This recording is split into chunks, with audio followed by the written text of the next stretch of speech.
Paano ito nangyari na kahit sanggol pa lamang si Malaya, ay nakakalakad at nahahawakan niya ang mabigat mong kampilan? Ang sanggol na yan ay hindi pangkaraniwan. Kaya marahil siya binabantayan ng mga diwata. Marahil ang sanggol na yan ay isang diwata kung hindi man ay may dugong diwata. May dugong diwata ang anak ko?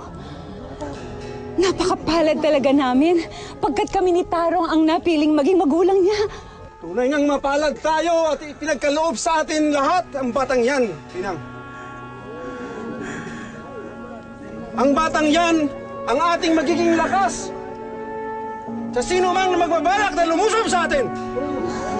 Ano pa pong ibang kapabalagan o kapangyarihan ang kayang gawin ng aming anak? Malalaman natin sa sandaling lumaki na siya. Oh! Hayaan mo siya.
Pagkakataon mo na ito, anak, para makuha ang iyong unang batok. Mahal na Laon, mga diwata at mga busaw, ipagpatawad ninyo ang aming gagawin sa isa sa inyong mga nilikha. Bakit kailangan niyo pang magpaalam at magdasal, Baba? Tayo ay gumagalang lamang nang sa ganun ay hindi tayo parusahan ng mga diwata. Halika dito.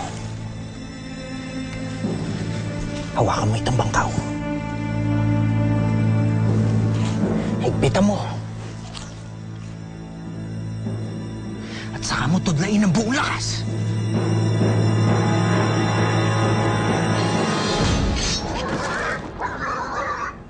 Baba! Tinamaan ko!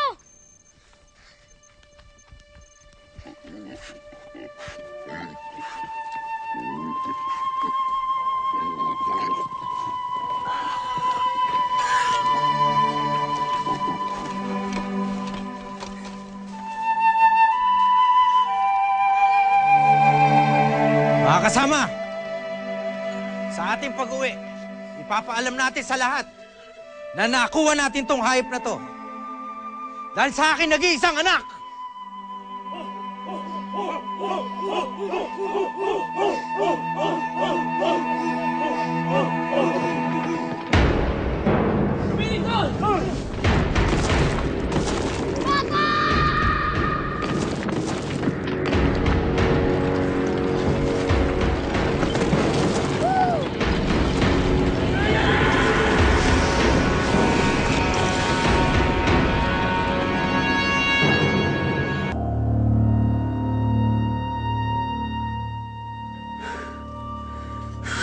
Anak! Malaya!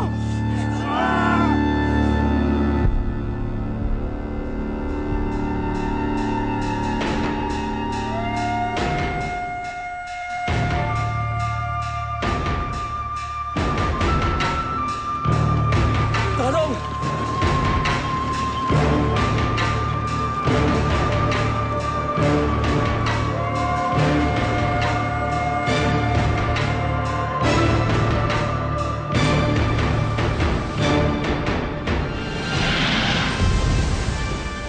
Nandyan sa librong yan nakatala lahat ng mga nalalaman ng mga katutubo tungkol sa mga sinasabi nilang diwata. At alam ko, sila makapagpapagaling sa sakit mo! Nagpakita na naman ng kakaibang lakas si Malaya! Magsipagyukod kayo dahil andito na ang ating bagong dato. Ayaw lang nila akong kalaro kasi natakot sila sa akin. Galing daw ako sa diwata. Tsaka ang banggit pa nila, hindi niyo raw ako tunay na anak ni Iloy.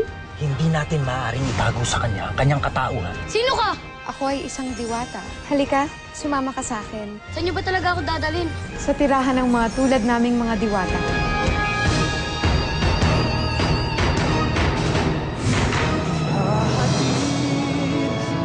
Hangin ang pasabi, paglaya natin darating.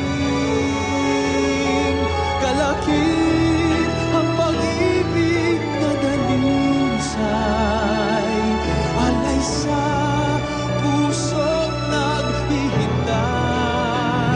Pag-ibig na sinubok ng panahon, kalayaan na binuwal ng alon, ay di na muling mawawala pa sa lupa.